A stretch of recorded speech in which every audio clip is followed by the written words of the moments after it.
കഥ തുടരുന്നു. മത്സര ദിവസം രാവിലെ മുതൽ ടിക്കറ്റ് കൗണ്ടറുകൾക്ക് മുന്നിൽ ആരംഭിച്ച ക്യൂ കിലോമീറ്ററുകളോളം നീണ്ടു. അവരിൽ പകുതി പേർക്കും ടിക്കറ്റ് കിട്ടിയെന്ന് വരില്ല. ടിക്കറ്റ് കിട്ടാത്തവർ മൈതാനത്തിന് പുറത്തുള്ള കൂറ്റൻ ടവറുകൾക്ക് മുകളിൽ വലിഞ്ഞു കയറി. ഇലക്ട്രിക് പോസ്റ്റുകൾക്ക് മുകളിൽ കയറിയവരെ പോലീസ് താഴെ ഇറക്കി. ഉദ്ഘാടന മത്സരം ഗോവയും ബംഗാളും തമ്മിലായിരുന്നു. കഴിഞ്ഞ വർഷത്തെ ചാമ്പ്യന്മാരായിരുന്നു ഗോവക്കാർ. അന്ന് പെനാൽറ്റി ഷൂട്ടിലൂടെയാണ് അലിമാവോ ബ്രദേഴ്സിനെ തറപ്പറ്റിച്ചത്. അതും ഭാഗ്യം കൊണ്ട് മാത്രം. അലിമാവോ ബ്രദേഴ്സിലെ ഒരുവൻ അടിച്ച പന്ത് ബാറിൽ തട്ടി പുറത്തേക്ക് പോയി. പക്ഷേ അതിനുശേഷം തുടരെയുള്ള 3 മത്സരങ്ങളിൽ അലിമാവോ ബ്രദേഴ്സ് ഗോവയോട് മധുരമായി പ്രതികാരം ചെയ്തു. ഉദ്ഘാടന മത്സരം കാണുവാൻ കേരള പോലീസ് ടീമും പോയി. ഇരു കൂട്ടരെയും വിലയിരുത്തി. ആ മത്സരത്തിൽ ഗോവയെ ഒരു അട്ടിമറിയിലൂടെ വീഴ്ത്തി 2-1 എന്ന സ്കോറിൽ ബംഗാൾ ജയിച്ചു. പ്രവചനങ്ങൾ തെറ്റി. ഗോവ വിജയം മുന്നിൽ കണ്ടിരുന്നതാണ്. ഇതാണ് ഫുട്ബോൾ. അവസാന വിസിൽ മുഴങ്ങുന്നതുവരെ കാത്തിരിക്കാതെ തരമില്ല. അല്ലെങ്കിൽ നേരത്തെ വ്യക്തമായ ലീഡ് നേടണം. കാർലോസ് പ്രതാപിനോട് പറഞ്ഞു, നമുക്ക് ആ തന്ത്രമാണ് വേണ്ടത്. ഹാഫ് ടൈമിന് മുൻപ് പരമാവധി ഗോൾ സ്കോർ ചെയ്യുക. ഹാഫ് ടൈം കഴിഞ്ഞ് പ്രതിരോധത്തിൽ ഊന്നി കളിക്കുകയാണെങ്കിൽ ഭയത്തിൻ്റെ കാര്യമേ വേണ്ട. പ്രതാപ് തലകുലുക്കി. 3-ാം ദിവസമാണ് കേരളത്തിൻ്റെ കളി. അവൻ മനസ്സിൽ പല കണക്കുകളും കൂട്ടുകയും കുറയ്ക്കുകയും ചെയ്തു. ഇനി കളി തീരുന്നതുവരെ മനസ്സിൽ ടെൻഷനാണ്. മീരയുടെ മുഖം മനസ്സിൽ ഇടയ്ക്കിടെ തെളിയും. അവളുടെ വാക്കുകൾ, അവൾ കവിളിൽ തന്ന ചുംബനത്തിൻ്റെ ലഹരി. അറിയാതെ അവൻ കവിളിൽ തലോടിപ്പോയി. താൻ കളിക്കളത്തിൽ ഇറങ്ങുമ്പോൾ മുതൽ വിടർന്ന കണ്ണുകളോടെ അവൾ ടിവിക്ക് മുന്നിൽ ഉണ്ടായിരിക്കും. തനിക്ക് പതർച്ച പറ്റിയാൽ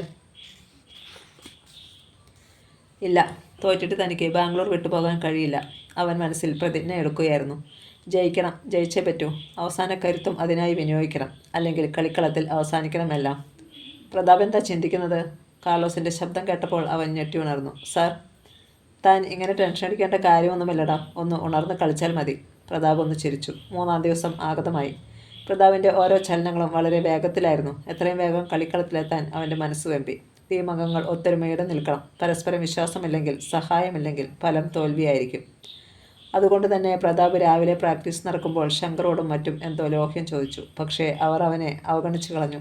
പ്രതാപിന് വല്ലായ്മ തോന്നി. തൽക്കാലം എല്ലാ ദുഃഖങ്ങളെയും അകറ്റി മനസ്സ് തെളിയിച്ചെടുത്തിരുന്നതാണ്. എന്നാൽ ഈ അനുഭവം ഒരു കറുത്ത കരടായി അടിഞ്ഞുകൂടിയിരിക്കുന്നു. പ്രാക്ടീസ് കഴിഞ്ഞ് അവർ മുറികളിൽ തിരിച്ചെത്തി. എനിക്കെന്തോ ഒരു വല്ലായ്മ തോന്നുന്നല്ലോ വിനോദേ, പ്രതാപ് പറഞ്ഞു. ശങ്കറും മറ്റും നമ്മളെ ചതിക്കുമോ? ഏയ്, അതൊരിക്കലും ഉണ്ടാവില്ല. വ്യക്തിവൈരാഗ്യം കാണുമെങ്കിലും അതൊന്നും കളിയിൽ കാണിക്കില്ലെന്നേ. അന്നത്തെ നിമിഷങ്ങൾക്ക് മണിക്കൂറുകളുടെ ദൈർഘ്യമുണ്ടായിരുന്നെന്ന് പ്രതാപിന് തോന്നി. ഇടയ്ക്കിടെ അവൻ മീരയെക്കുറിച്ച് ഓർക്കും. അപ്പോൾ മനസ്സിനുള്ളിൽ ഒരു തേൻതുള്ളി വീഴുന്ന അനുഭവമായിരിക്കും. 4 മണിയായപ്പോൾ ടീമംഗങ്ങൾക്ക് സ്റ്റേഡിയത്തിലേക്ക് പോകുവാനുള്ള വണ്ടിയെത്തി. സർവ്വദേയങ്ങളെയും മനസ്സിൽ വിചാരിച്ചുകൊണ്ടാണ് പ്രതാപ് തൻ്റെ ഭാഗമായി പുറത്തേക്കിറങ്ങിയത്. അപ്പോൾ തൊട്ടുമുന്നിൽ ശങ്കർ. അവൻ്റെ മുഖത്ത് ഗൂഢമായൊരു മന്ദഹാസം മുട്ടിട്ടു. അതിൻ്റെ അർത്ഥമെന്തെന്ന് പ്രതാപിന് ഊഹിക്കാൻ പോലും കഴിയുമായിരുന്നില്ല. എല്ലാവരും വണ്ടിയിൽ കയറി. ടീം മാനേജർ ജാവേദും കോച്ച് കാർലോസുമാണ് അവസാനം വണ്ടിയിൽ കയറിയത്. അവർ മൈതാനത്തിനരികിലെത്തി. പോലീസ് കാവലുള്ള കെട്ടിടത്തിൽ കയറി ഡ്രസ് ചേഞ്ച് ചെയ്തു. ബ്രൗണും മഞ്ഞയും ഇടകലർന്ന ജേഴ്സിയായിരുന്നു അന്നത്തേത്. താൻ ആദ്യം പോലീസ് ടീമിന് വേണ്ടി കളത്തിലിറങ്ങുമ്പോഴും ഈ ജേഴ്സിയായിരുന്നു എന്ന് പ്രതാപ് ഓർത്തു. അവർ ഗ്രൗണ്ടിലെത്തി. നിലം തൊട്ടു വന്നിച്ചു. ഗാലറികളിൽ തിങ്ങി നിറഞ്ഞ ജനം. ബാംഗ്ലൂരിലെ ഏറ്റവും വലിയ ഗ്രൗണ്ടാണത്. മത്സരം തുടങ്ങേണ്ട സമയമായി. 4-3-3 എന്നാണ് കേരളത്തിൻ്റെ ശൈലി. ടോസ് ചെയ്തു. മുഖ്യ റഫറി ഡൽഹിക്കാരനും ലൈൻ റഫറിമാർ യഥാക്രമം പഞ്ചാബ്, ബീഹാർ എന്നിവിടങ്ങളിൽ നിന്നുമുള്ളവരുമാണ്. വിസിൽ മുഴങ്ങി. സ്റ്റാർട്ടിംഗ് അലിമാവോ ബ്രദേഴ്സ് ആയിരുന്നു. മിന്നൽ പോലെ അവർ ബോളുമായി കുതിച്ചു. തുടക്കത്തിൽ തന്നെ അപകടമായൊരു മുന്നേറ്റം. പക്ഷേ പ്രതിരോധത്തിലെ ശക്തനായ ജോസ് ആക്രമണം തടഞ്ഞു. പന്ത് ശങ്കറിന് കൈമാറി. ശങ്കർ അത് സൈമണും. വീണ്ടും തിരികെ ശങ്കറിലേക്കും തട്ടിക്കളിച്ചു. അപ്പോഴേക്കും ഓടി മുന്നേറിയ പ്രതാപും വിനോദും അലക്സും നെറ്റിച്ചുളിച്ചു. പന്ത് അവർക്ക് കൊടുക്കാതെ സൈമൺ നീട്ടിയടിച്ചു. ദുർബലമായ അടി. അത് കൽക്കത്ത ഗോളിയുടെ കയ്യിൽ തന്നെ ചെന്ന് വീണു. നിമിഷങ്ങൾ കഴിഞ്ഞു. ആക്രമിച്ച് കളിക്കുക എന്ന തന്ത്രം തന്നെയായിരുന്നു അലിമാവോ ബ്രദേഴ്സിൻ്റേത്. അവർ കേരളത്തിൻ്റെ വിങ്ങിലേക്ക് ഇരച്ചു കയറി. പ്രതിരോധ നിരക്കാരെ തുടരെ പരീക്ഷിച്ചു. അതിനിടെ ഏറെ ബുദ്ധിമുട്ട് അനുഭവിക്കേണ്ടി വന്നത് കേരള പോലീസിൻ്റെ ഗോളി സാമുവലിനാണ്. വെടിയുണ്ടകൾ പോലെ ബോൾ പാഞ്ഞു വന്നു.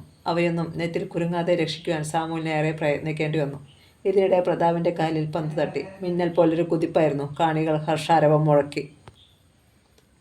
അവൻ മുന്നിലുള്ള 2 ഡിഫൻഡർമാരെയും വിളിച്ച് ബോളുമായി മുന്നിൽ ഗോളി മാത്രം. പക്ഷേ പെനാൽറ്റി ബോക്സിൽ കയറും മുമ്പ് അവനെ അവർ കാലിൽ തട്ടി വീഴ്ത്തി. റഫറിയുടെ വിസിൽ മുഴങ്ങി. ഫൗൾ കിക്കെടുക്കുവാൻ ശങ്കർ ഓടിയെത്തി. അവനടിച്ച പന്ത് ഗോൾ പോസ്റ്റുകളുടെ പരിസരത്ത് പോലും ചെല്ലാതെ പാഞ്ഞുപോയി. അവൻ മനഃപൂർവ്വം അങ്ങനെ ചെയ്തതാണെന്ന് പ്രതാപിനൊരു തോന്നൽ.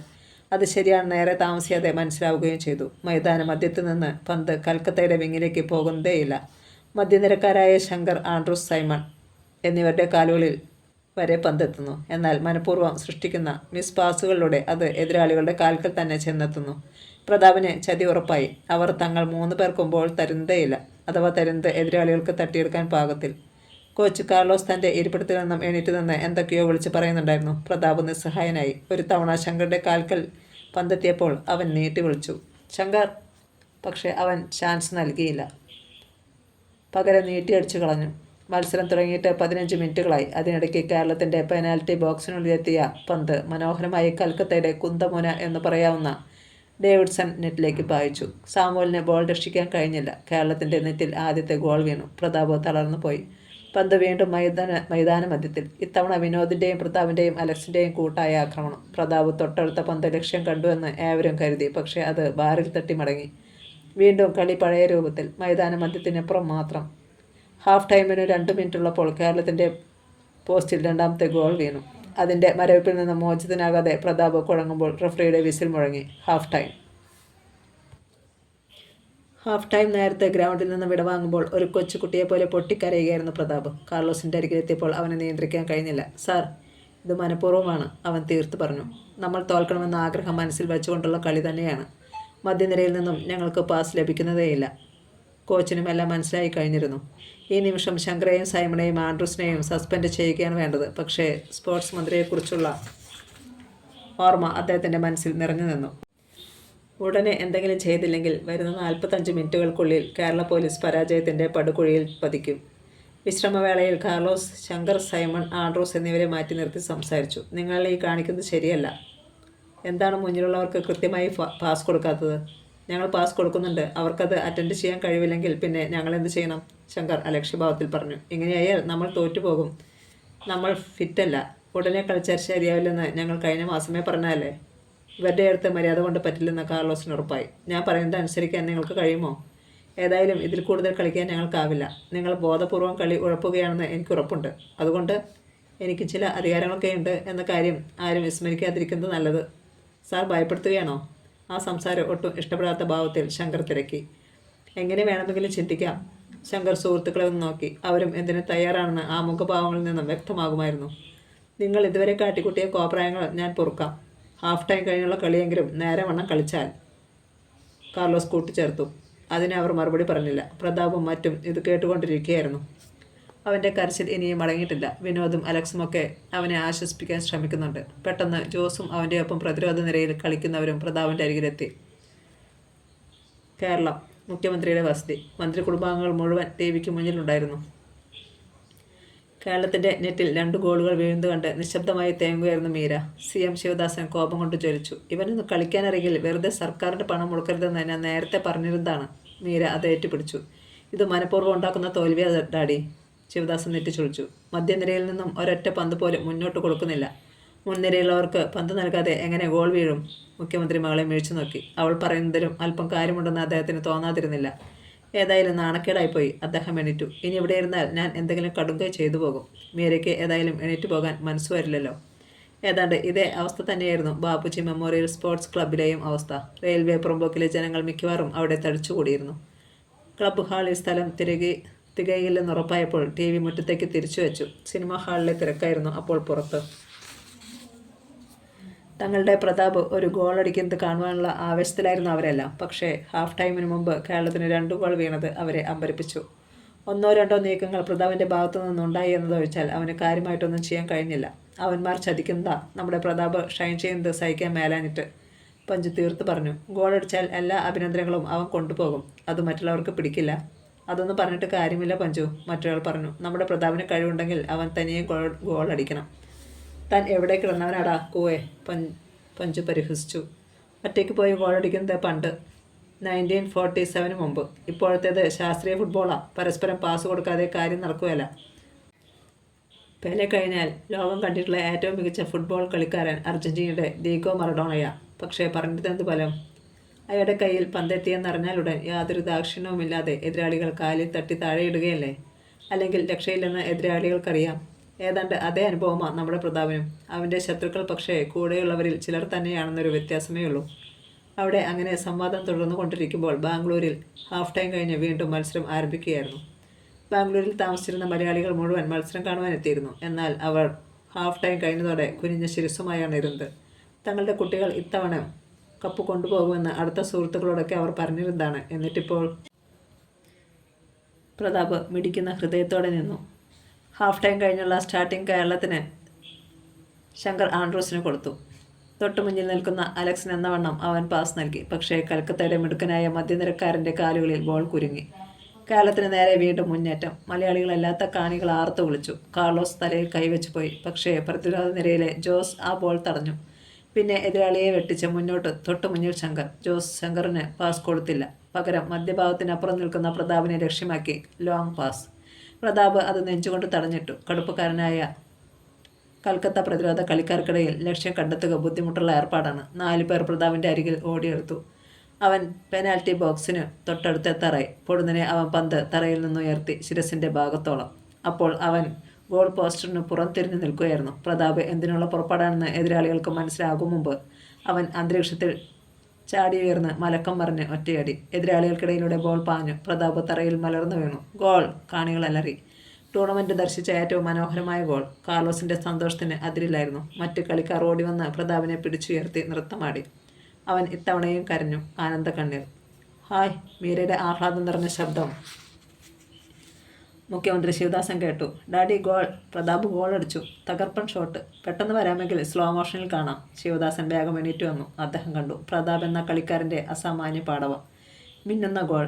അപ്പോൾ ടി വിക്ക് മുൻപിൽ നൃത്തം ചെയ്യുകയായിരുന്നു മീര. കളിയുടെ പകുതി ആരംഭിച്ചിട്ട് 2 മിനിറ്റ് കഷ്ടിച്ചേ ആയിട്ടുള്ളൂ. ബാപ്പുജി മെമ്മോറിയൽ സ്പോർട്സ് ക്ലബ്ബ് അതിനു മുന്നിൽ ആരവം ഉയർന്നു. പഞ്ചു നിന്ന് അട്ടഹസിക്കുകയാണ്. കണ്ണു തുറന്ന് കാണണടാ തെണ്ടികളെ, നമ്മുടെ പ്രതാപ് ഗോളടിച്ചത്. എന്തിയടാ നേരത്തെ പറഞ്ഞവന്മാരൊക്കെ പ്രതാപ് ഗോളടിക്കില്ലെന്ന്? ഇത്ര മനോഹരമായി ഗോളടിക്കുന്നവൻ ആരുണ്ടടാ ഇന്ത്യയിൽ? അവൻ ആവേശമൂത്ത് അലറുകയാണ്. ഈ പഞ്ചുവാട പറയുന്നത് ഇനിയും പ്രതാപ് ഗോളടിക്കും. Alemao brothers out. തങ്ങളുടെ നെറ്റിൽ ഗോൾ കുരുങ്ങിയത് കുറച്ചൊന്നുമല്ല അലിമാവ് ബ്രദേഴ്സിനെ നടുക്കിയത്. അതുകൊണ്ട് തന്നെ ശേഷിക്കുന്ന ഒരു ഗോളിൻ്റെ ലീഡ് നിലനിർത്തുവാൻ തന്നെ അവർ തീരുമാനിച്ചു. പ്രതിരോധത്തിന് കൂടുതൽ ഊന്നൽ കൊടുത്തുകൊണ്ടുള്ള കളി. പക്ഷേ കളി പരുക്കനാവുകയായിരുന്നു. ശങ്കറും സൈമണും ആൻഡ്രൂസും ഒറ്റപ്പെട്ടു. മറ്റുള്ള കളിക്കാർ അവർക്ക് പന്ത് കൊടുക്കുന്നതേയില്ല. കേരളത്തിൻ്റെ ഭാഗത്ത് ഇപ്പോൾ കളിക്കുന്നത് പ്രതിരോധത്തിലെ 4 പേരും ആക്രമണ നിരയിലെ 3 പേരും ഗോളിയും മാത്രമാണ്. മധ്യനിരക്കാർക്ക് ഒന്നും ചെയ്യാനാവില്ലെന്ന അവസ്ഥയായി. 3 പേരെ ഒഴിച്ചു നിർത്തിയുള്ള കളിയായതിനാൽ ബാക്കിയുള്ളവർ ഏറെ ക്ലേശിക്കേണ്ടി വന്നു. മാത്രമല്ല കോച്ച് നിർദ്ദേശം നൽകിയ കളിയുടെ സ്റ്റൈൽ മാറിപ്പോയിരിക്കുന്നു. എങ്ങനെയും ഇന്നത്തെ ദിവസം ഒന്ന് ജയിക്കുക, ബാക്കി കാര്യങ്ങൾ പിന്നീട്. രണ്ടാം പകുതി ആരംഭിച്ചിട്ട് 15 മിനിറ്റുകൾ കഴിഞ്ഞു. ഇടത് വിങ്ങിലൂടെ മുന്നേറിയ വിനോദ് പ്രതാപിന് ക്രോസ് കൊടുത്തു. ഒരു തകർപ്പൻ ഷോട്ട് കൂടി. മിടുക്കനായ അലിമാവോ പ്രദേശിൻ്റെ ഗോളി അത് കയ്യിൽ ഒതുക്കി. കേരളത്തിൻ്റെ പ്രതിരോധ നിരക്കാർ കൂടി മുന്നോട്ട് നീങ്ങി. ഇപ്പോൾ കളി കൽക്കത്തയുടെ വിങ്ങിൽ തന്നെയായി. ഏത് നിമിഷവും ഒരു ഗോൾ വീണേക്കാവുന്ന അവസ്ഥ. കാണികൾ ശ്വാസം പിടിച്ചിരുന്നു. കൽക്കത്ത ഗോളി തുടരെ പരീക്ഷിക്കപ്പെട്ടു. അതിനിടെ കൽക്കത്തയുടെ പോസ്റ്റിൽ രണ്ടാമത്തെ ഗോളും വീണു. പന്തുമായി പെനാൽറ്റി ബോക്സിലേക്ക് കുതിക്കുകയായിരുന്ന പ്രതാപിനെ കൽക്കത്ത ഡിഫൻഡർ കൈകൊണ്ട് പിടിച്ച് വട്ടം കറക്കിയതിനു ശേഷം കിട്ടിയ ഫോൾ കിക്ക്. ശങ്കർ ഓടിയെത്തുമ്പോഴേക്കും പ്രതാപ് ഫോൾ കിക്ക് എടുത്തു കഴിഞ്ഞിരുന്നു. നിരന്നു നിൽക്കുന്ന എതിരാളികൾക്ക് മുകളിലൂടെ അനായാസം പന്ത് നെറ്റിൻ്റെ വലതുമൂലയിൽ ചെന്ന് കുരുങ്ങി. ഗോളി ചലിച്ചതുകൂടിയില്ല. പന്ത് പുറത്തേക്ക് പോകുമോ എന്നാണ് അയാൾ കരുതിയത്. അതോടെ മത്സരം കൂടുതൽ കടുത്തു. ഗോൾ 2-2. ഇനി ഒരു ഗോൾ ആര് നേടും? കാണികൾ ഉദ്വേഗം പൂണ്ടു. കേരളത്തിൻ്റെ കോച്ച് കാർലോസ് തുടരെ സിഗരറ്റ് പുകച്ചു തള്ളി. ഇത്രയും ടെൻഷൻ അനുഭവിക്കേണ്ട ഒരു നിമിഷം തനിക്കുണ്ടായിട്ടില്ലെന്ന് അദ്ദേഹത്തിന് തോന്നി.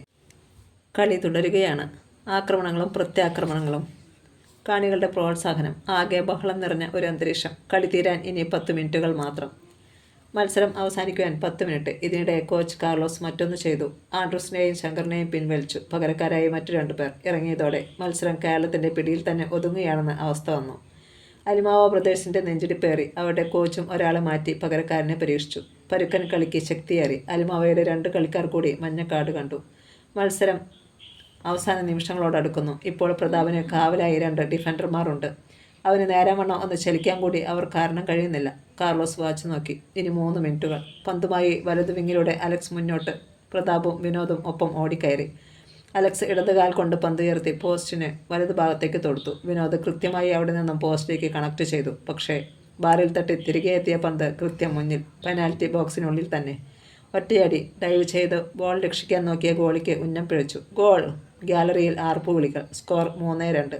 പ്രതാപിനെ കൂട്ടുകാർ കെട്ടിപ്പിടിച്ചു.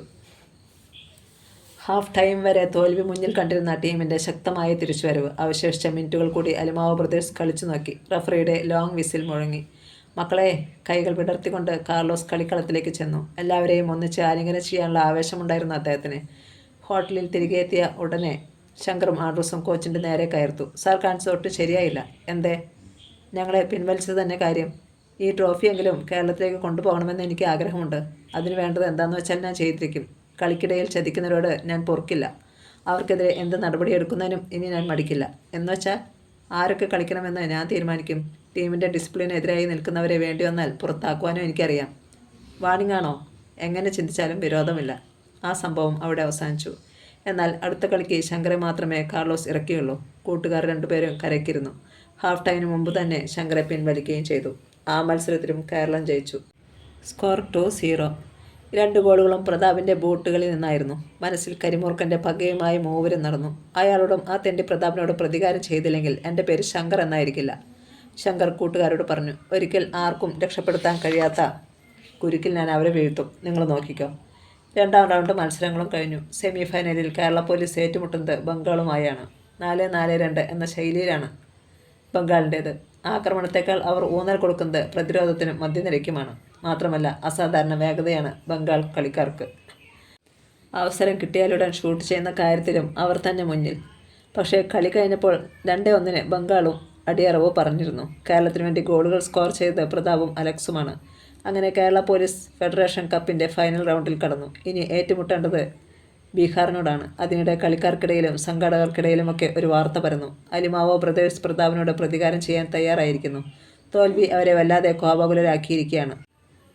വാർത്ത സ്ഥിരീകരിക്കപ്പെട്ടില്ലെങ്കിലും അതിൽ എന്തെങ്കിലും ചില സത്യങ്ങൾ ഉണ്ടാകാമെന്ന് Bangalore city police commissioner Alexander ജോഷയ്ക്ക് തോന്നി.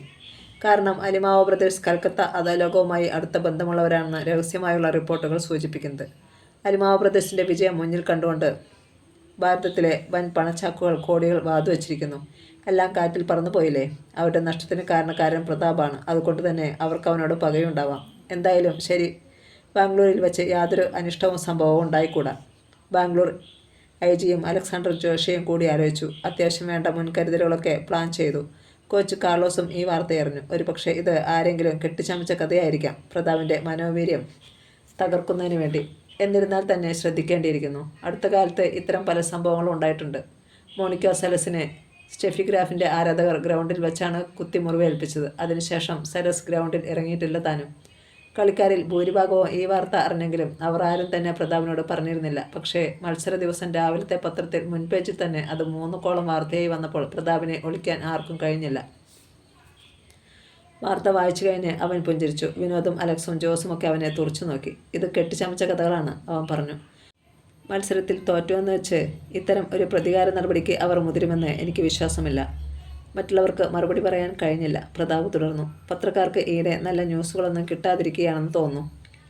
ഇതുകൊണ്ടാണ് ഇത്തരം മൂന്നാംകിട കാര്യങ്ങളൊക്കെ വലിച്ചു പൊക്കി എഴുതുന്നത്. അതെങ്ങനെയുമാകട്ടെ. കാർലോസ് ആ സംഭാഷണം തിരിച്ചുവിടാൻ ശ്രമിച്ചു. ഇന്നത്തെ മത്സരം കൂടി കഴിഞ്ഞിരുന്നെങ്കിൽ ആശ്വാസപൂർവ്വം നിശ്വസിക്കുകയെങ്കിലും ചെയ്യാമായിരുന്നു. അവർ പിന്നീട് മത്സരത്തെക്കുറിച്ച് സംസാരിച്ചു. കുറിയ പാസുകളും അസാധാരണ വേഗതയുമാണ് ബീഹാറിൻ്റേത്. പ്രതിരോധത്തിൽ ശരിക്കും ഊന്നിയുള്ള കളിയായിരിക്കണം നമ്മുടേത്. 4-3-3 എന്ന സ്റ്റൈലിൽ മതി. കാർലോസ് പുതിയ ചില തന്ത്രങ്ങൾ കൂടി നിർദ്ദേശിച്ചു. പ്രതാപും മറ്റും തലകുലുക്കി കേട്ടുകൊണ്ടിരുന്നു. ഫെഡറേഷൻ കപ്പ് ഫൈനൽ മത്സരം കാണുന്നതിനായി എത്തിയവരെ മുഴുവൻ മെറ്റൽ ഡിറ്റക്ടർ കൊണ്ട് പരിശോധനയ്ക്ക് വിധേയമാക്കിയ ശേഷമാണ് അകത്തേക്ക് കടത്തിവിട്ടത്. ശക്തമായ പോലീസ് ബന്ദോബസ്തിലായിരുന്നു സ്റ്റേഡിയവും പരിസരവും. ഐജിയും പോലീസ് കമ്മീഷണറും നേരിട്ട് തന്നെയാണ് കാര്യങ്ങൾ നടത്തുന്നത്. മത്സരം ആഗതമായി. ഗാലറികളിൽ കാണികൾ തിക്കിത്തിരക്കി. കേരള പോലീസിൻ്റെ ടീമിൽ നിന്നും സൈമണും ആൻഡ്രൂസും അന്നും ഒഴിവാക്കപ്പെട്ടിരുന്നു. ശങ്കർ മാത്രം മധ്യനിരയിൽ നിന്നു. ബീഹാർ കളിക്കാരുടെ ഏറ്റവും ശ്രദ്ധ പ്രതാപനിലായിരുന്നു. അവനെ തളയ്ക്കാൻ കഴിഞ്ഞാൽ വിജയം സുനിശ്ചിതമാണെന്ന് അവർക്കറിയാം. വിസിൽ മുഴങ്ങി. ആദ്യം മുതൽ തന്നെ ബീഹാർ ആക്രമിച്ച് കളിക്കാൻ തുടങ്ങി. പ്രതാപിനെ എപ്പോഴും 2 പേർ കാത്തുകൊണ്ടിരുന്നു. കേരള പോലീസിൻ്റെ പ്രതിരോധ നിര ശക്തമായിരുന്നതിനാൽ ബീഹാർ കളിക്കാർ ശരിക്കും ബുദ്ധിമുട്ടി.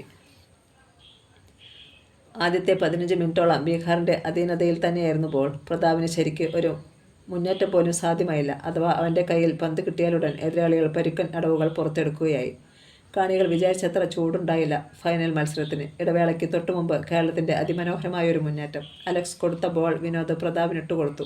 ഇടതുകാൽ കൊണ്ട് അവനത് ജോസിനു മറിച്ചിട്ട് തന്നെ മാർക്ക് ചെയ്യുന്നവരെ വെട്ടിച്ചു മുന്നേറി. പക്ഷേ പെനാൽറ്റി ഏരിയയ്ക്ക് തൊട്ട് മുന്നിൽ വെച്ച് വീണ്ടും പന്ത് തിരികെ കാൽക്കലെത്തിയപ്പോൾ പ്രതാപിനെ കണക്ട് ചെയ്യാൻ കഴിഞ്ഞില്ല. കാരണം പിന്നിൽ നിന്നും ഡിഫൻഡർ അവൻ്റെ കാലുകളിൽ ഊക്കോടെ തട്ടി. പ്രതാപ് 3 കരണം മറിഞ്ഞ് തറയിൽ വീണു. റഫറിയുടെ വിസിൽ.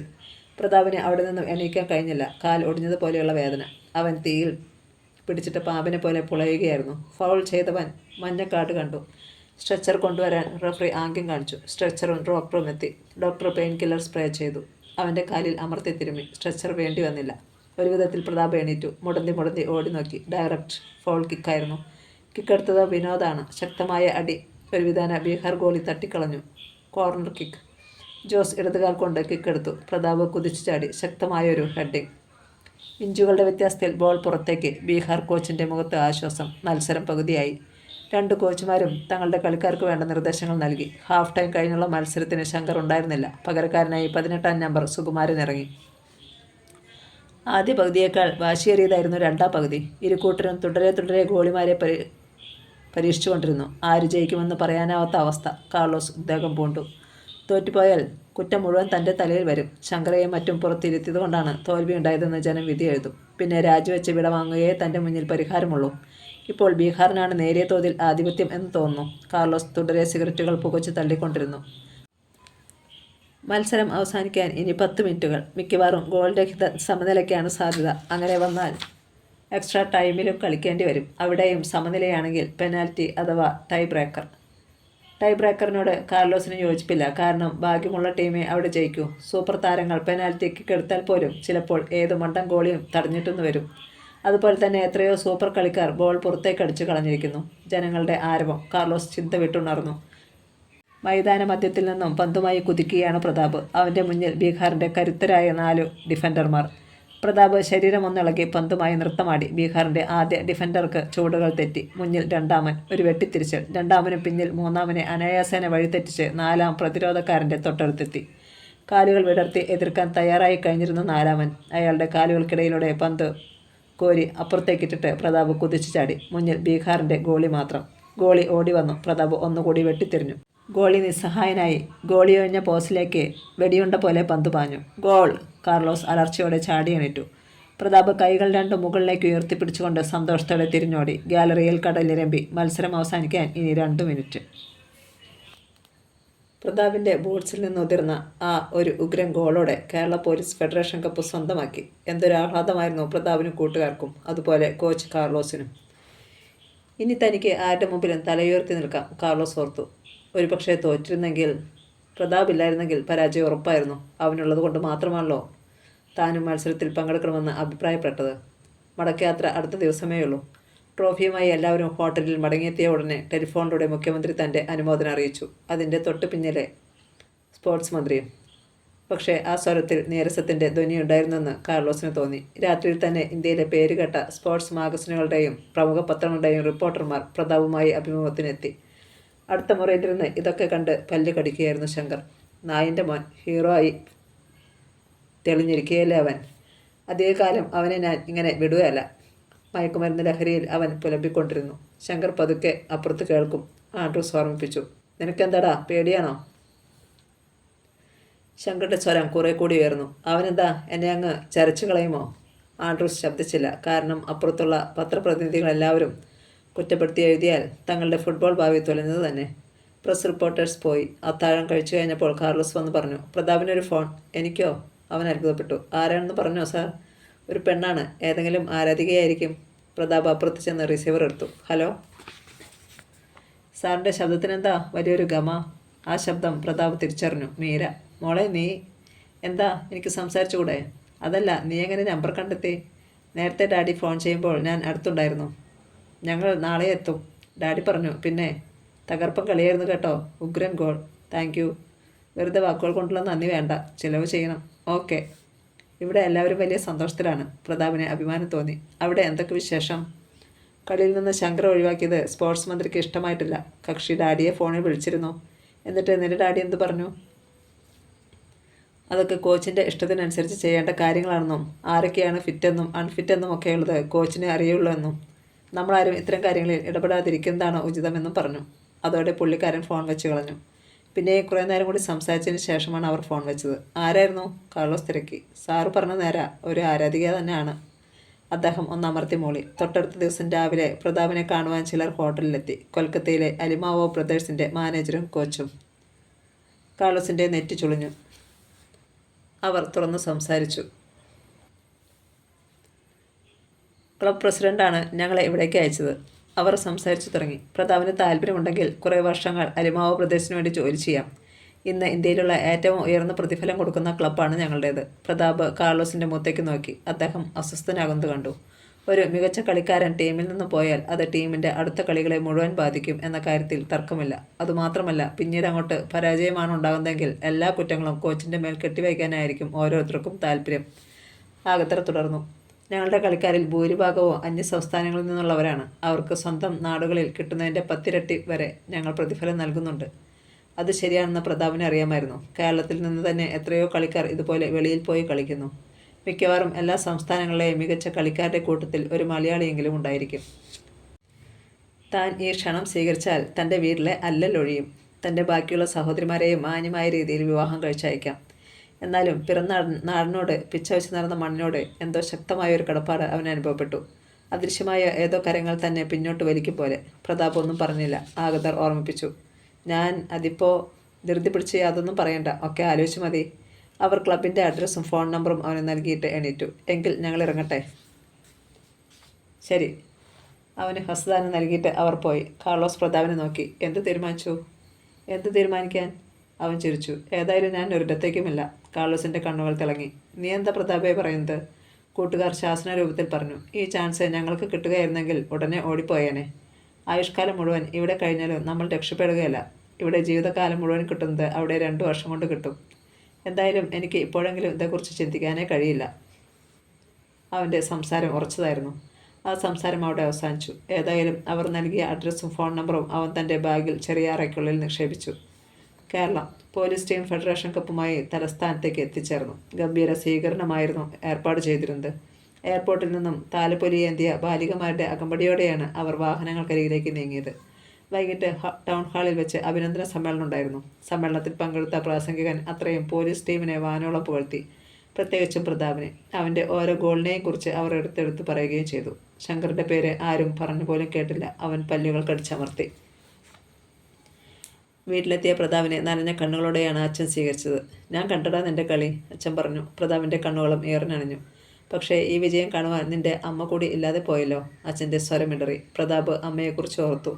ഓരോ കളിയിലും താൻ വിജയിക്കുന്നതിൽ ഏറ്റവും അധികം സന്തോഷിച്ചിരുന്നത് അമ്മയാണ്. അമ്മ എല്ലാം കാണുന്നുണ്ടായിരിക്കും എന്നവനറിയാം. അപ്പോൾ അവൻ ശ്രീദേവി ചേച്ചിയുടെ കാര്യം ഓർത്തു. പാവം, ജീവിച്ചിരിപ്പുണ്ടോ ഇല്ലയോ എന്നുകൂടി അറിയില്ല. അളിയോ എന്ന് വിളിച്ചുകൊണ്ട് പഞ്ച് ഓടി വന്നു. എനിക്ക് ബെറ്റ് കിട്ടി. മഹാലക്ഷ്മി ട്രാവൽസിലെ സിദ്ദിഖിനെ പിടിച്ചു നിർത്തി കാശ് മേടിച്ചു. എന്തായാലും ഒരു കാര്യം തുറന്നു പറയാം അളിയ, തകർപ്പൻ കളിയായിരുന്നു. 86-ലെ ലോകകപ്പിൽ ഡീഗോ മറഡോണ ഇംഗ്ലണ്ടിനെതിരെ സെമി ഫൈനലിൽ കളിച്ചതുപോലെ.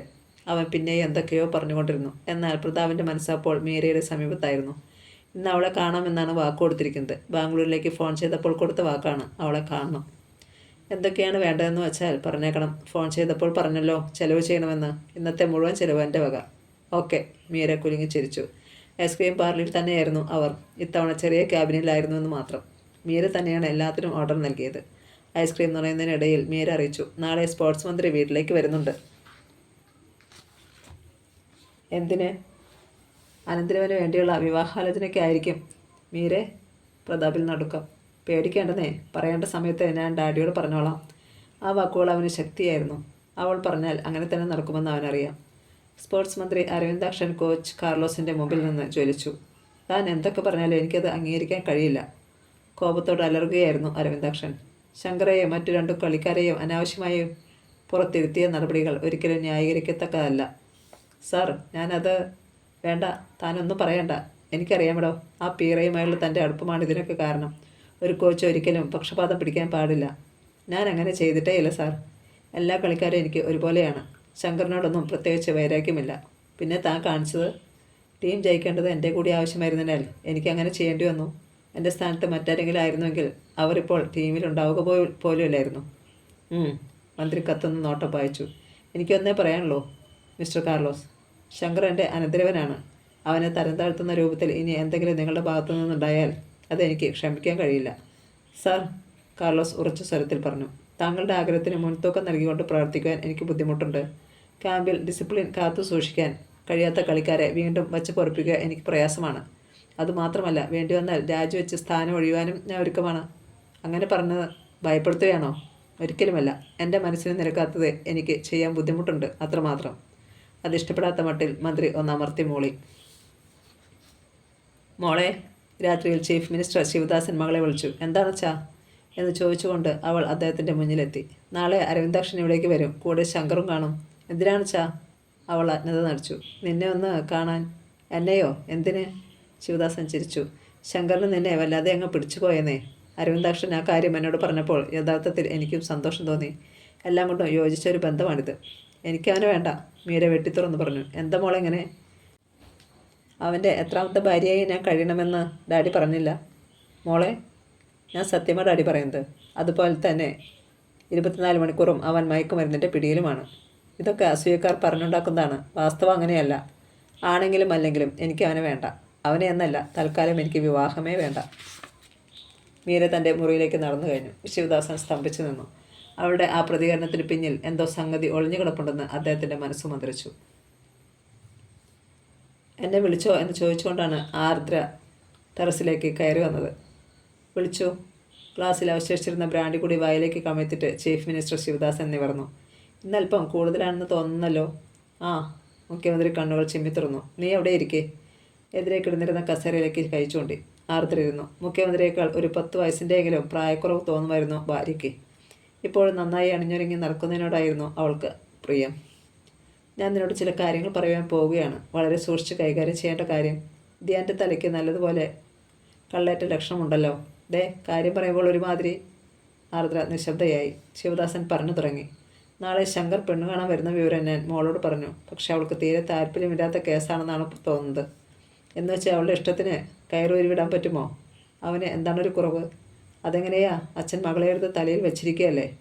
ആർദ്ര ഭർത്താവിൻ്റെ മുഖത്തേക്ക് നോക്കി. തികഞ്ഞ ഗൗരവത്തിലായിരുന്നു അദ്ദേഹം. എനിക്ക് തോന്നുന്നത് അവൾക്ക് മറ്റാരുമായോ അടുപ്പമുണ്ടെന്നാണ്.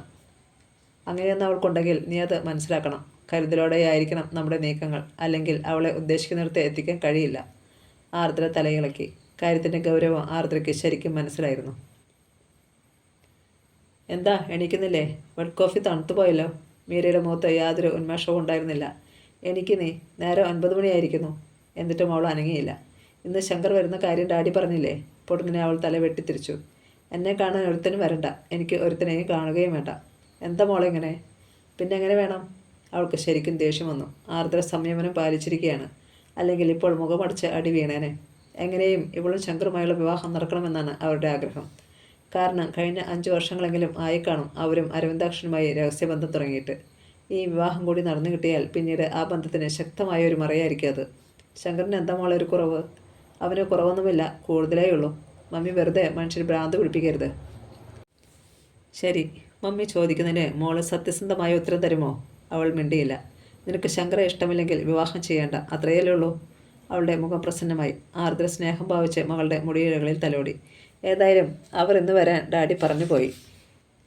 വന്നിട്ട് പോകട്ടെ. വെറുതെ നമ്മളെന്തിനാ അനിഷ്ടം കാണിക്കുന്നത്? ഇന്ന് തന്നെ നിന്നെ പിടിച്ച് അവന് വിവാഹം ചെയ്തു കൊടുക്കുകയൊന്നുമില്ലല്ലോ. മീര കേട്ട് കിടന്നു. പിന്നീട് വേണ്ട എന്താണെന്ന് നമുക്ക് ചിന്തിക്കാം. ഏതായാലും നിനക്ക് ഇഷ്ടമില്ലാത്തൊരു വിവാഹത്തിന് ഞങ്ങളാരും സമ്മതിക്കില്ല. മീരയുടെ മുഖം സന്തോഷത്താൽ പൂത്തുലയുന്നത് ആർദ്ര കണ്ടു. മകളറിയാതെ അവർ കോപം കടിച്ചമർത്തി. അതിരിക്കട്ടെ, മോടെ മനസ്സിൽ ആരെങ്കിലും ഉണ്ടോ? നിനക്കിഷ്ടമുള്ള ബന്ധത്തിനോടെ ഞങ്ങൾക്കും താല്പര്യമുള്ളൂ.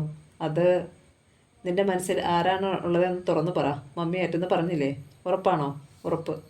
എനിക്ക് പറയടി കള്ളി. എനിക്ക് പ്രതാപിന് ഇഷ്ടമാണ്. പ്രതാപ്? ആദ്രയുടെ മനസ്സിൽ 1000 ഇടിമിന്നലുകൾ ആഴ്ന്നിറങ്ങി. റെയിൽവേ പുറമ്പോക്കിലെ ചെറ്റക്കുടിയിൽ കഴിയുന്ന തെണ്ടി. അവനുമായി ഇവൾക്ക് മകളുടെ മുന്നിൽ അത് ഭാവിച്ചുകൂടാ.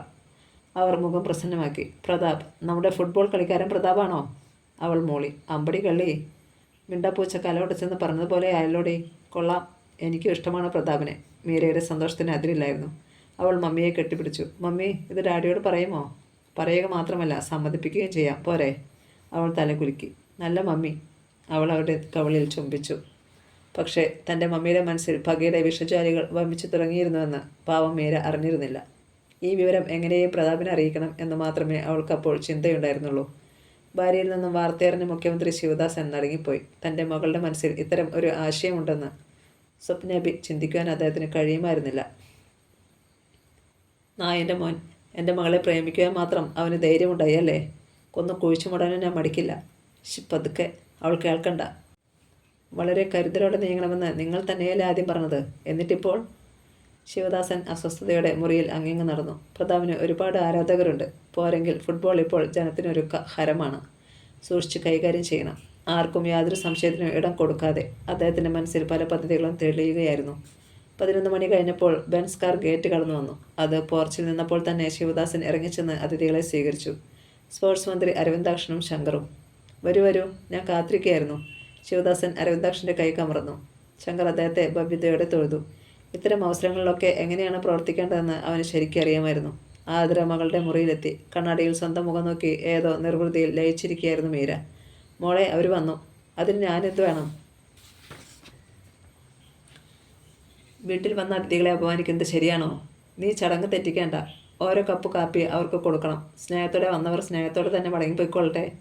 എന്നാൽ അത് വേണോ മമ്മി? എന്തൊരു ചോദ്യമോ ഇത് മോളെ. അങ്ങനെ അവർക്ക് കാപ്പി കൊടുക്കുവാൻ മീര തയ്യാറായി. കപ്പ് വാങ്ങുന്നതിനിടയിൽ ശങ്കർ അവളുടെ മുഖത്തേക്ക് നോക്കി. അവൾ തല തിരിച്ചു കളഞ്ഞു. അവളുടെ അസാധാരണ സൗന്ദര്യവും ലക്ഷണമൊത്ത ശരീര വടിവുകളും അവൻ്റെ മനസ്സിൽ ചലനങ്ങൾ സൃഷ്ടിച്ചു.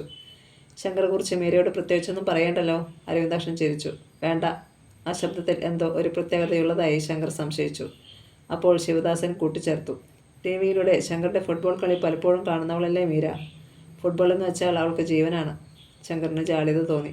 കഴിഞ്ഞ മത്സരങ്ങളെല്ലാം ടി വിയിലുണ്ടായിരുന്നല്ലോ. ഹാഫ് ടൈമിന് മുമ്പ് തന്നെ പുറത്തിരുത്തിയതുമൊക്കെ ഇവൾ കണ്ടു കാണുമല്ലോ. ഇപ്പോൾ ശങ്കറിന് വലിയ പേരാണ് കേട്ടോ. സ്പോർട്സ് മന്ത്രി അരവിന്ദാക്ഷൻ അവനെ പുകഴ്ത്തി. ശങ്കറുടെ ക്യാപ്റ്റൻസിയിലുള്ള ടീം ഫെഡറേഷൻ കപ്പ് നേടിയത് എല്ലാവരെയും അമ്പരിപ്പിച്ചിരിക്കുകയല്ലേ. പക്ഷേ ഗോളുകൾ സ്കോർ ചെയ്തത് പ്രതാപാണല്ലോ. പത്രക്കാർ പുകഴ്ത്തിയതും പ്രതാപിനെ കുറിച്ചല്ലേ? അവൾ തിരിച്ചടിച്ചു. ശങ്കറുടെ മുഖം വിളറിപ്പോയി. ഒട്ടും വ്യത്യസ്തമല്ലായിരുന്നു അരവിന്ദാക്ഷൻ്റെ അവസ്ഥ. മുഖ്യമന്ത്രി പല്ലു ഞെരിച്ചു. പക്ഷേ ആർദ്ര ശങ്കറുടെ രക്ഷയ്ക്കെത്തി. ഗോളടിക്കുന്നവനെ പൊക്കി കാണിക്കാൻ ആളുകളുണ്ടാവും. പക്ഷേ ഗോളടിക്കാൻ പാകത്തിൽ അവന് ബോൾ എത്തണമെങ്കിൽ മറ്റു കളിക്കാരുണ്ടെങ്കിലേ കഴിയൂ എന്ന് ചിന്തിക്കണം. മാത്രമല്ല, പാകത്തിൽ പന്ത് കിട്ടിയാൽ ആരടിച്ചാലും ഗോളാകും. പിന്നെ കളിക്കാൻ ഏറ്റവും സമർത്ഥനായ ആൾ തന്നെയായിരിക്കും ടീമിലെ ക്യാപ്റ്റനും. പ്രതാപ് അത്രയും മിടുക്കനാണെങ്കിൽ അവന് പിന്നെന്തേ ക്യാപ്റ്റൻ സ്ഥാനം കിട്ടുന്നില്ല? ശങ്കറിൻ്റെ മുഖം തെളിഞ്ഞു. മറ്റാരും കാണാതെ അരവിന്ദാക്ഷൻ്റെയും ആർദ്രയുടെയും കണ്ണുകൾ കഥ പറഞ്ഞു. മീര അകത്തേക്ക് പോയി. ഏറെ നേരം സംസാരിച്ചതിന് ശേഷമാണ് അവർ പോയത്. ആർദ്ര മീരയുടെ അരികിലെത്തി. എന്നാലും പരസ്യമായി നീ ശങ്കറെ ആക്ഷേപിക്കരുതായിരുന്നു. ഞാൻ സത്യമല്ലേ പറഞ്ഞത്? എന്നാലും ഏതായാലും ഞാൻ അത്രയും പറഞ്ഞതുകൊണ്ട് അവന് തൃപ്തിയായി. അമ്മയും മകളും കൂടി എന്താണൊരു ഗൂഢാലോചന എന്ന് ചോദിച്ചുകൊണ്ട് മുഖ്യമന്ത്രി വാതിൽക്കലെത്തി. ഇരുവരും എണീറ്റു. അദ്ദേഹം മകളുടെ മുറിയിലെ കസേരയിൽ ഉപവിഷ്ടനായി. അപ്പോൾ ശങ്കറുമായുള്ള വിവാഹം ഏറ്റവും അടുത്ത മുഹൂർത്തത്തിൽ തന്നെ അങ്ങ് നടത്തിയേക്കാം അല്ലേ? ഡാഡി, അമ്പരപ്പോടെ മീര വിളിച്ചു. എന്താ അത്? അദ്ദേഹം ചോദ്യഭാവത്തിൽ മകളെ നോക്കി. മീര ആർദ്രയെയും. അങ്ങനെയൊന്നുമല്ല. മീരയ്ക്ക് ഒരു ആഗ്രഹമുണ്ട്. ഡാഡി അത് സമ്മതിക്കുമെന്നാണ് അവളുടെ പ്രതീക്ഷ, ആർദ്ര അറിയിച്ചു. പറയൂ. ശിവദാസൻ ഗൗരവത്തിലായി. അല്ല, നമുക്ക് ആവശ്യത്തിന് പണവും പ്രതാപവും ഒക്കെ ഇല്ലേ? പിന്നെന്തിനാ വീണ്ടും ഒരു പണക്കാരൻ ചെക്കൻ? ആർദ്ര കണ്ണിറക്കി. അതെന്താടി നീ അങ്ങനെ പറഞ്ഞത്? മോൾക്ക് മനസ്സിൽ മറ്റൊരാളുണ്ട്. മന്ത്രി മകളെ നോക്കി. നേരാണോടേ? മീര തലകുനിച്ചു. ആരാണ് പയ്യൻ? ഫുട്ബോൾ കളിക്കാരൻ തന്നെ, പ്രതാപ്. ഓഹോ. അല്പനേരം മന്ത്രി ഒന്നും പറഞ്ഞില്ല. പിന്നെ തിരക്കി. നിങ്ങൾ തമ്മിൽ സംസാരിച്ചിട്ടുണ്ടോ? അവൾ തലകുലുക്കി. മന്ത്രിയുടെ കണ്ണുകൾ കുറുകി. ബസ്റ്റാർട്ട്. നിനക്ക് പരിപൂർണ്ണ ഇഷ്ടമാണോ? അവൾ വീണ്ടും തലകുലുക്കി. നമ്മുടെ അന്തസ്സിൻ്റെ അനുസരിച്ചുള്ള ഒരു ബന്ധമല്ലിത്. നമ്മുടെ അടുക്കളയുടെ വില പോലുമില്ല അവന്. മീര പരിഭ്രമിച്ചു. പക്ഷേ നിനക്കവനെ മതിയെങ്കിൽ ഡാഡിക്ക് പിന്നെ ഒന്നും പറയാനില്ല. എന്നാലൊരു കണ്ടീഷൻ. മീര ഡാഡിയെ നോക്കി. 2 വർഷം കഴിഞ്ഞ് മതി വിവാഹം. അവനും അപ്പോഴേക്കും ഇന്നത്തെ സെറ്റപ്പുകളിൽ നിന്നൊക്കെ മോചിതനാകും. അത് മതി ഡാഡി. മീര ആഹ്ലാദിച്ചു. ഒരു കണ്ടീഷൻ കൂടി. ഈ വിവരം തൽക്കാലം മറ്റാരും അറിയരുത്. ഇല്ല ഡാഡി. മന്ത്രി എണീറ്റ് പുറത്തേക്ക് പോയി. കാലിൻ്റെ പെരുവിരൽ മുതൽ കോപം കൊണ്ട് പെരുത്ത് കയറുകയാണ്. അദ്ദേഹത്തിൻ്റെ പല്ലുകൾ ഞെരിഞ്ഞമരുകയാണ്. ഈ ശിവദാസിനെ ഒരുത്തനും ശരിക്കറിയില്ല. മീരയിൽ നിന്ന് കേട്ട കാര്യങ്ങൾ വിശ്വസിക്കാൻ കഴിയുമായിരുന്നില്ല പ്രതാപിന്. അവളുടെ മാതാപിതാക്കൾ ഈ ബന്ധത്തിന് സമ്മതിച്ചു എന്ന്. സത്യം തന്നെയാണ് പ്രതാപ്. അവർ ഇരുവരും ഇങ്ങോട്ട് ചോദിക്കുകയായിരുന്നു. എൻ്റെ മനസ്സിൽ ആരെങ്കിലും ഉണ്ടോ എന്ന്. എനിക്ക് പറയാൻ പറ്റിയ അവസരം എന്ത് വരട്ടെയെന്ന് വിചാരിച്ച് ഞാനതങ്ങ് തട്ടി. എന്നിട്ടും അവിശ്വസനീയ ഭാവത്തിൽ അവനിരുന്നു. 2 വർഷങ്ങൾ കഴിഞ്ഞു മതി വിവാഹമെന്ന് പറഞ്ഞതും ഡാഡി തന്നെയാണ്. താൻ ഏതോ സ്വപ്നലോകത്താണെന്ന് പ്രതാപ് വിശ്വസിച്ചു. പ്രതാപ്, അവൾ വിളിച്ചു. അവൻ ആ മുഖത്തേക്ക് നോക്കി. കൊച്ചുകുട്ടിയുടെ നിഷ്കളങ്കത സ്ഫുരിക്കുന്ന മുഖം. ഇവൾ പറയുന്നത് വിശ്വസിക്കാതിരിക്കാൻ തനിക്ക് കഴിയില്ല. എന്താ? ഇപ്പോൾ വിശ്വാസമായില്ലേ? ഇനിയുള്ള മത്സരങ്ങളിലെല്ലാം ജയിക്കണം. അവൻ തലകുലുക്കി. ദിവസങ്ങളും മാസങ്ങളും പിന്നിട്ടു. തുടർന്ന് നടന്ന മത്സരങ്ങളെല്ലാം കേരള പോലീസിന് വിജയത്തിൻ്റേത് മാത്രമായിരുന്നു. എല്ലാ വിജയങ്ങൾക്കും പിന്നിൽ പ്രതാപായിരുന്നു താനും. അങ്ങനെയിരിക്കെ മറ്റു കളിക്കാരുടെ നിർബന്ധത്തെ മുൻനിർത്തി ശങ്കറെ ക്യാപ്റ്റൻ സ്ഥാനത്ത് നിന്നും കാർലോസിന് മാറ്റേണ്ടി വന്നു. പകരം പ്രതാപ് ക്യാപ്റ്റനായി. ശങ്കർ ചാടി എണീറ്റു. കാർലോസിൻ്റെ ഷർട്ടിൽ കുത്തിപ്പിടിച്ചു. തെമ്മാടിത്തരം കാണിക്കുന്നതിന് ഒരു അതിര് വേണം. നിങ്ങൾ എന്ത് കാണിച്ചാലും മറ്റുള്ളവർ മിണ്ടാതിരിക്കുമെന്നാണ് വിചാരമെങ്കിൽ അത് ഇനിയും നടക്കില്ല. ശങ്കർ പിടിവിട്. കാർലോസിൻ്റെ സ്വരം മാറി. ആര് ക്യാപ്റ്റനാകണം, ടീമിലുണ്ടാകണം എന്നൊക്കെ തീരുമാനിക്കുന്നത് ഞാനാണ്. താൻ തൻ്റെ വീട്ടിൽ പോയി തീരുമാനിച്ചാൽ മതി. ശങ്കർ, നിങ്ങൾ അതിര് കിടക്കുന്നു. കാർലോസ് ശങ്കറിൻ്റെ കൈകൾ ബലമായി തന്നെ പിടിച്ചു മാറ്റി. പിന്നെ ഒരു കൊടുങ്കാറ്റ് പോലെ അവിടെ നിന്നും പോയി. അന്ന് വൈകിട്ട് ടൈപ്പ് ചെയ്ത ഒരു ഓർഡർ ശങ്കറിന് കിട്ടി. സസ്പെൻഷൻ. മാത്രമല്ല അന്ന് തന്നെ കാർലോസ് ഒരു പത്രസമ്മേളനം വിളിച്ചു കൂട്ടുകയും സസ്പെൻഷൻ കാരണങ്ങൾ വിശദീകരിക്കുകയും ചെയ്തു. വിവരമറിഞ്ഞ ഉടനെ സ്പോർട്സ് മന്ത്രിയുടെ ഫോൺ സന്ദേശം കാർലോസിനെ തേടിയെത്തി. നിങ്ങൾ എന്ത് തോന്നിയ സമണി കാണിച്ചത്? സർ, ഇത്തരം പദങ്ങൾ ഉപയോഗിക്കാൻ എനിക്ക് അറിയുവാൻ പാടില്ലാഞ്ഞിട്ടല്ല. എൻ്റെ സംസ്കാരം അതിനെ അനുവദിക്കാതിരിക്കുന്നതാണ്. അരവിന്ദാക്ഷൻ വല്ലാതെയായി. എന്നാലും നിങ്ങൾ കാട്ടിയത് ഒട്ടും ശരിയായില്ല. ടീമിൻ്റെ ഡിസിപ്ലിനും അന്തസ്സിനും ചേരാത്തവരെ വെച്ചുകൊണ്ടിരിക്കുവാൻ എനിക്ക് കഴിയില്ല. ഞാൻ അക്കാര്യം നേരത്തെ തന്നെ അങ്ങയോട് സൂചിപ്പിച്ചിരുന്നു. അരവിന്ദാക്ഷന് എന്ത് വേണമെന്നറിയില്ല. താൻ കൂടുതൽ ഇടപെട്ടാൽ പ്രശ്നം വഷളാകുകയുള്ളൂ. ഇപ്പോൾ തന്നെ തൻ്റെ ആൾക്കാർക്ക് മാത്രമേ ടീമിൽ പ്രവേശനം നൽകുന്നുള്ളൂ എന്നൊരു ആക്ഷേപവുമുണ്ട്. അയാൾ മുഖ്യമന്ത്രിയുമായി ബന്ധപ്പെട്ട് കാര്യങ്ങൾ അറിയിച്ചു. ഇനിയിപ്പോൾ എന്ത് ചെയ്യാൻ അരവിന്ദാക്ഷ? നമ്മൾ ഇതിൽ ഇടപെടുകയും പത്രക്കാർ അറിയുകയും ചെയ്താൽ നല്ല ചേലായിരിക്കും. അപ്പോൾ ശങ്കർ പുറത്തു നിൽക്കട്ടെ എന്നോ? ഞാൻ കാർലോസുമായി ഒന്ന് സംസാരിക്കാം. ശരി. മുഖ്യമന്ത്രി കാർലോസുമായി ഫോണിൽ ബന്ധപ്പെട്ടു. എനിക്ക് താങ്കളോട് കുറിച്ച് സംസാരിക്കണമെന്നുണ്ട്. ആവാലോ സാർ. നേരിൽ തന്നെ സംസാരിക്കണം. എന്ന് വേണമെന്ന് സാർ പറഞ്ഞാൽ മതി. ശരി, എങ്കിൽ ഉടനെ എൻ്റെ വസതിയിലേക്ക് വരിക. കാർലോസ് മുഖ്യമന്ത്രിയുടെ വീട്ടിലെത്തി. Okay sir. ഞാൻ വളരെ അത്യാവശ്യമുള്ള ഒരു കാര്യത്തിന് വേണ്ടിയാണ് താങ്കളെ വിളിപ്പിച്ചത്. ഞാനും ഊഹിച്ചു. വൈദ്യവൈ, താങ്കൾക്ക് കഴിക്കാൻ എന്താണ് വേണ്ടത്? എന്തായാലും വിരോധമില്ല. മന്ത്രി വേലക്കാരനെ വിളിച്ചു പറഞ്ഞു. മീര സ്ഥലത്തുണ്ടായിരുന്നില്ല. ആർദ്രയാകട്ടെ ഒരു ഡോഗ് ഷോയിൽ പങ്കെടുക്കാൻ അവളുടെ പ്രിയപ്പെട്ട പട്ടിയെയും കൊണ്ട് പോയിരിക്കുകയാണ്. വേലക്കാരൻ ചായ കൊണ്ടുവന്നു. താങ്കൾക്ക് ബുദ്ധിമുട്ടുണ്ടാകുന്ന ഒരു സംഗതിയാണ് ഞാൻ പറയാൻ പോകുന്നത്. കാർലോസിൻ്റെ നെറ്റി ചുളിഞ്ഞു. ശങ്കരെ താങ്കൾ ടീമിൽ ഉടൻ തിരിച്ചെടുക്കണം. അവൻ്റെ സസ്പെൻഷൻ പിൻവലിക്കണം. സാർ, ഒന്നും പറയേണ്ടെന്ന് മുഖ്യമന്ത്രി ആംഗ്യം കാട്ടി. താങ്കൾ ഇത് ചെയ്തേ പറ്റൂ. എൻ്റെ പ്രസ്റ്റീജിനെ ബാധിക്കുന്ന സംഗതിയാണിത്. സാർ, അവൻ ചെയ്തത് എന്തെന്ന് പോലും ചോദിക്കാതെ താങ്കൾ? ഏറ്റവും വലിയ അപരാധമായിരിക്കും ചെയ്തത്. എന്നാലും അവൻ്റെ സസ്പെൻഷൻ പിൻവലിച്ചേ പറ്റൂ. ക്ഷമിക്കണം സാർ, എനിക്കതിന് കഴിയില്ല. പകരം മറ്റൊന്ന് കഴിയും. അവനെ ടീമിൽ തിരിച്ചു കൊണ്ടുവരികയാണെങ്കിൽ അത് ഞാൻ രാജിവെച്ചതിന് ശേഷം മാത്രം. മുഖ്യമന്ത്രി ശിവദാസൻ നമ്പരപ്പോടെ കാർലോസിനെ നോക്കി. അയാൾ പതിയെ ചിരിച്ചു. ഞാൻ രാജിവയ്ക്കണമോ വേണ്ടയോ എന്ന കാര്യത്തിൽ മാത്രം താങ്കൾ തീരുമാനമെടുക്കുക. അവനെ ടീമിൽ വെച്ചുകൊണ്ട് മുന്നോട്ട് പോകുക എനിക്ക് പറ്റില്ല. ശിവദാസൻ ശരിക്കും വെട്ടിലായി എന്ന് പറയുന്നതാണ് ഭംഗി. കാർലോസ് കേരള പോലീസിന് കിട്ടാവുന്ന ഏറ്റവും മികച്ച കോച്ചാണ്.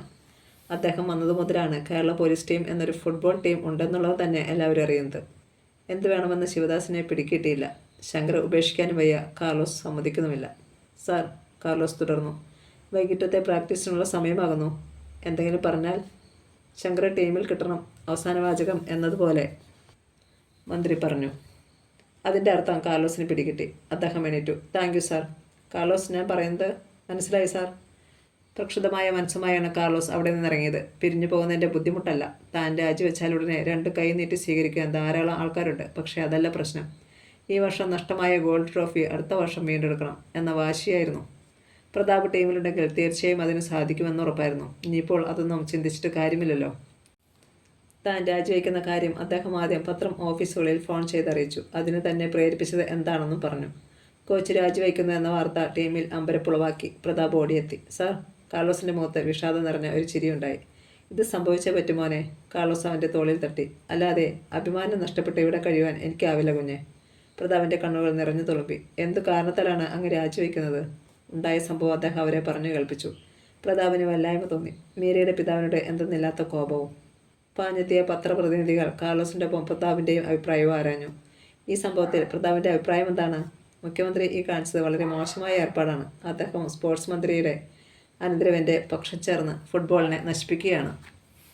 അന്ന് തന്നെ കാർലോസ് രാജിക്കത്ത് തയ്യാറാക്കി. എല്ലാവരോടും യാത്ര പറഞ്ഞ് അവിടെ നിന്ന് ഇറങ്ങുകയും ചെയ്തു. കോച്ചിനെ യാത്രയാക്കുമ്പോൾ എല്ലാവരും പൊട്ടിക്കരഞ്ഞുപോയി. പ്രത്യേകിച്ച് പ്രതാപും വിനോദും ജോസും മറ്റും. ഇനി ഈ ടീമിൽ കഴിയുന്നതിനോട് യാതൊരു താല്പര്യവും തോന്നിയില്ല അവർക്കും. പക്ഷേ ഒരു ജോലിയുള്ളത് നഷ്ടപ്പെടുമല്ലോ എന്നുള്ള ആശങ്കയായിരുന്നു എല്ലാവർക്കും. അടുത്ത ദിവസത്തെ പത്രങ്ങളിൽ വാർത്ത വന്നു. കാർലോസിൻ്റെ രാജിക്ക് പിന്നിൽ മുഖ്യമന്ത്രിയാണെന്ന് അവർ തുറന്നെഴുതി. ശങ്കറെ പുറത്താക്കിയതാണ് അതിന് കാരണമെന്നും. ഒപ്പം ഒരു കോളത്തിൽ പ്രതാപിൻ്റെ പ്രതികരണവും. അത് വായിച്ചിട്ട് മുഖ്യമന്ത്രി ജ്വലിച്ചു. പന്നപ്പട്ടിയുടെ മോൻ എന്നെ എതിർത്ത് പത്രത്തിൽ എഴുതാറായി അല്ലേ? മുറിയിലേക്ക് കയറി വന്ന ആർദ്ര അദ്ദേഹത്തിൻ്റെ മുഖഭാവം കണ്ട് അമ്പരന്ന് പോയി. എന്തുപറ്റി?